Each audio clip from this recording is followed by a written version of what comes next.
بنگال والوں اگر برا نہیں مانے تو ایک بات عرض کروں ہاتھ جوڑ کے، مسجدوں کے 2-2 کروڑ کے مینار بنانے کی بجائے کوشش کرو کہ وہ 2-2 کروڑ غریبوں پہ خرچ کرو اور ان کو مضبوط کرو۔ اگر ہماری قوم 10 سال میں مضبوط ہو گئی تو 2 نہیں بلکہ 10 کروڑ کے مینار ہم بنا سکیں گے۔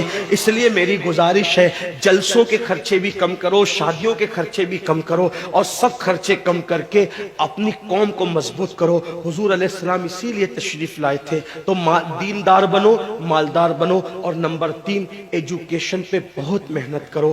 کوئی بھی جاہل نہ رہے، کوئی بھی ان پڑھ نہ رہے، خوب پڑھاؤ اپنے بچوں کو۔ 10ویں 12ویں تک کبھی مت رکنا، بلکہ اپنے بچوں کو IAS بناؤ، IPS بناؤ، ڈاکٹر بناؤ، انجینئر بناؤ۔ ڈاکٹر بھی BUMS والا مت بناؤ بلکہ MD اور اعلیٰ سے اعلیٰ ڈگری دلاؤ۔ اب آپ کہیں گے مولانا پیسے نہیں ہے، میں آپ سے کہتا ہوں ہر سال عید پہ نیا کپڑا نہ بنانا پڑے نہ بناؤ، دھلے ہوئے کپڑوں پہ عید کر لو، لیکن اپنے بچوں کی تعلیم پہ خرچہ کرو۔ اسی طریقے سے کسی اور جگہ پر پیسے لگانے کی بجائے 10 سال اگر ان 3 نکات پر آپ نے محنت کر دی، دیندار بنو، مالدار بنو اور ایجوکیشن کو عام کرو، ہر بندے کو پڑھا لکھا بناؤ۔ آپ کہیں گے مولانا نوکری نہیں ملتی، میں کہتا ہوں ہم نوکری کے لیے نہیں پڑھتے، ہم اچھا انسان بننے کے لیے پڑھتے ہیں۔ اس لیے کہ پڑھے لکھے کی تجارت میں ان پڑھ کی تجارت میں فرق ہے، پڑھے لکھے کی گفتگو میں ان پڑھ کی گفتگو میں فرق ہے، پڑھے لکھے کے اٹھنے بیٹھنے میں ان پڑھ کے اٹھنے بیٹھنے میں فرق ہے۔ دیکھو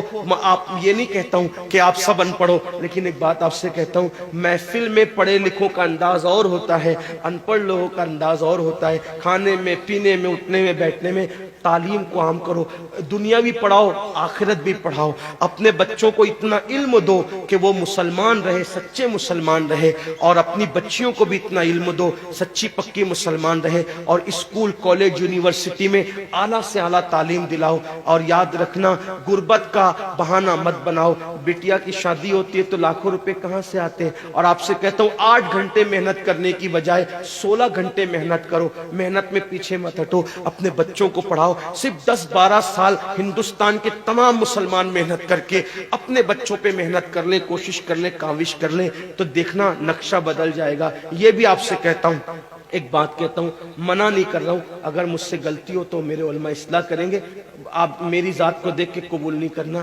باپ کے چہلم پر 40 دیگ پکانے کی بجائے 1 دیگ پکاؤ، ان 40 دیگوں کا خرچہ بچا کر کسی بچے کی تعلیم پر اپنے باپ کے ایصال ثواب کے لیے خرچہ کر دو۔ پیر صاحب کے مزار پر 1 لاکھ کی چادر لا کے ڈالنے کی بجائے 100 روپے کی چادر ڈال دو، باقی کے پیسے بچا کر غریبوں کی تعلیم پہ خرچہ کر دو۔ پیر صاحب کے ایصال ثواب کے لیے وہ اس 1 لاکھ کی چادر سے جتنا خوش ہوں گے وہ 100 روپے کی چادر سے بھی اس سے زیادہ خوش ہوں گے، کیونکہ آپ نے کسی کو اٹھا دیا، کسی کو آپ نے ترقی پہ لے گئے۔ ایک بات کہتا ہوں، میرا پیر جنتی ہے تو میرے پیر کو میری 1 لاکھ کی چادر سے کیا غرض، اس کو تو جنت میں اس سے بہتر لباس مل چکا ہے، اس کو تو 1 لاکھ کا اس سے بہتر لباس مل چکا ہے۔ تو یہ باتیں تلخ لگے معاف کرنا، لیکن آپ سے ایک بات کہتا ہوں، رسومات سے نکلو، حقیقتوں کی طرف آؤ، رسومات سے نکلو، سچائیوں کی طرف آؤ۔ ایک دوسرے کو گرانے کی کوشش مت کرو، ایک دوسرے کو اٹھانے کی کوشش کرو، آپس کے جھگڑے ختم کرو۔ تیرا سلسلہ بڑا، میرا سلسلہ بڑا، تیری برادری بڑی، میری برادری بڑی، تیرا پیر بڑا، میرا پیر بڑا۔